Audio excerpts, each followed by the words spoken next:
Hello guys, welcome back to my channel. तो आगे बढ़ने से पहले मेरे चैनल को सब्सक्राइब करना मत भूलिएगा। अगर आप सबको वीडियो अच्छा लगे तो प्लीज एक लाइक जरूर करिएगा दोस्तों। तो दोस्तों, आज की वीडियो में मैं आप सबको लेके आ पहुंची हूँ गुजरात के जूनागढ़ के अशोक शिलालेख पर। ये जो प्लेस है वो एक हेरिटेज प्लेस में से एक है दोस्तों। तो आज की वीडियो में हम इस प्लेस को विजिट करने जा रहे हैं। तो इस वीडियो के एंड तक मेरे साथ बने रहिएगा, क्योंकि ये जो वीडियो है वो काफी इंटरेस्टिंग होने वाला है दोस्तों। तो इस वीडियो के एंड तक मेरे साथ बने रहिएगा। तो बिना कोई देरी किए हुए let's begin the video।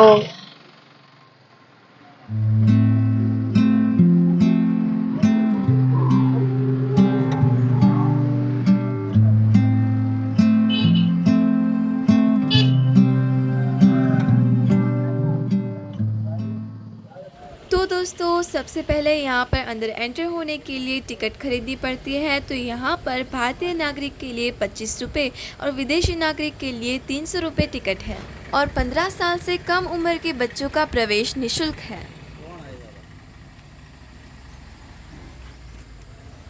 तो दोस्तों, यहाँ पर ये रही अंदर एंटर होने के लिए टिकट। तो हमने टिकट वगैरह ले ली है, तो चलिए अब अंदर एंटर होते हैं। और दोस्तों, यहाँ पर अंदर वीडियो शूटिंग करना मना है, लेकिन आप यहाँ पर फ़ोटो शूट कर सकते हैं। तो दोस्तों, इसीलिए आज मैं आपको अशोक के शिलालेख के फ़ोटोज़ क्लिक करके अशोक का शिलालेख दिखाने का प्रयास करूँगी। तो दोस्तों, चलिए मेरे साथ। चंद्रगुप्त के पुत्र बिंदुसार जब गादी पर बैठे तब उन्होंने 25 वर्ष राज्य किया, और बिंदुसार के बाद उनके पुत्र अशोक ने भारतवर्ष के इतिहास में अद्वितीय स्थान प्राप्त किया। अशोक के शिलालेख 250 ईस्वी पूर्व के हैं। अशोक के लगभग 14 शिलालेख गिरनार पहाड़ियों के मार्ग पर स्थित है।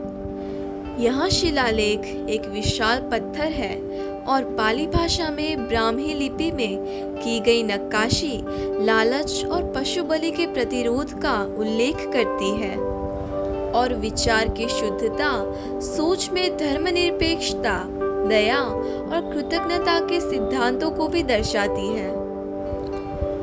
जूनागढ़ की बौद्ध विरासत का प्रमुख हिस्सा सम्राट अशोक के पत्थर के शिलालेख है, जो गिरनार पर्वत की ओर जाने वाली सड़क पर पाए गए हैं। जब अशोक बौद्ध धर्म में परिवर्तित हो गए और हिंसा को त्याग दिया, तब भारत के सबसे सम्मानित शासकों में से एक होने के कारण उन्होंने पत्थर पर नक्काशी की।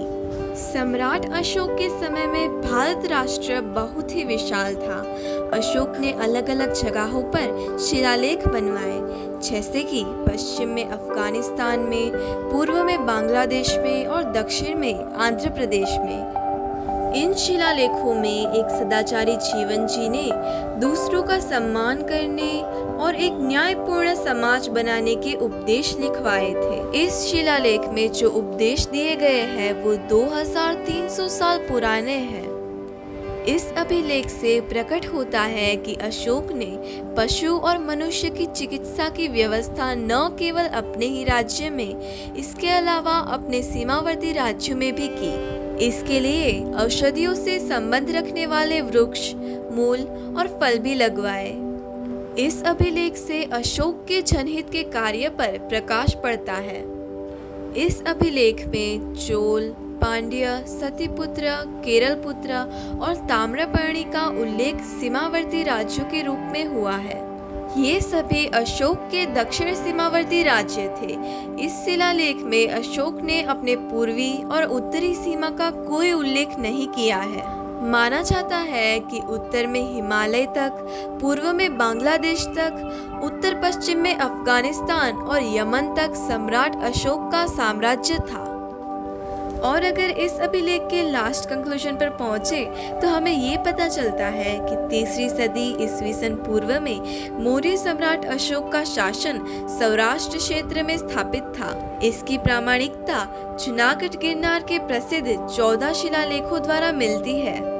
अशोक महान ने ईस्वी पूर्व 273 से 232 में गिरनार की पहाड़ी की तलहटी में स्थित एक बड़े शिलालेख में अपने 14 शिलालेख लिखवाए थे।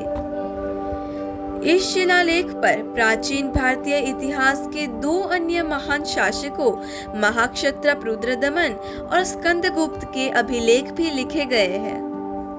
इन सभी अभिलेखों को टोड ने 1822 में खोजा था।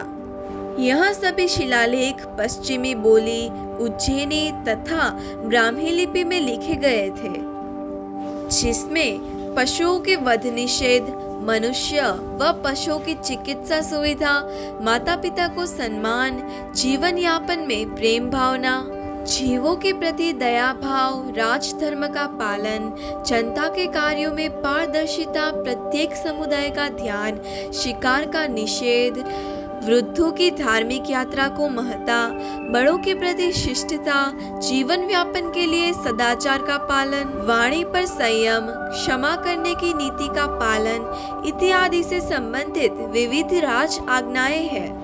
इन सभी बातों से अशोक के उम्दा विचारों का प्रगटीकरण साफ साफ दिखाई पड़ता है। लोगों के लिए नैतिकता के मूल्यों को उजागर करके लोगों में वसुधैव कुटुंबकम की भावना को उजागर करना ही उनका मूल उद्देश्य था। उन्होंने बौद्ध धर्म का प्रचार प्रसार जरूर किया था, लेकिन दूसरों के धर्मों को भी उन्होंने आदर भाव रखा था। सर्वधर्म सम्मान की भावना से उन्होंने लोगों के दिल में अपनी अमिट छवि बनाई थी। इसलिए आज भी उनके बनाए इन शिलालेखों को भारत की धरोहर माना जाता है। सारनाथ में भी उनके लेखों से बना स्तंभ भी भारत की बहुमूल्यवान धरोहर है। अहिंसा, शांति तथा लोक कल्याणकारी नीतियों के अतुलनीय सम्राट अशोक ने लगभग 37 वर्षों तक शासन किया और फिर 232 ईसा पूर्व में उनकी मृत्यु हो गई। आज भी उनकी मृत्यु के 2300 साल बाद भी हम उनकी महानता का सदैव स्मरण करते हैं। भारत की राजमुद्रा और राष्ट्रध्वज के मध्य में स्थित चक्र सम्राट अशोक के सारनाथ स्तंभ से ही लिए गए हैं। तो यहाँ पर फोटोशूट करने के बाद अब हम वापस घर जा रहे हैं।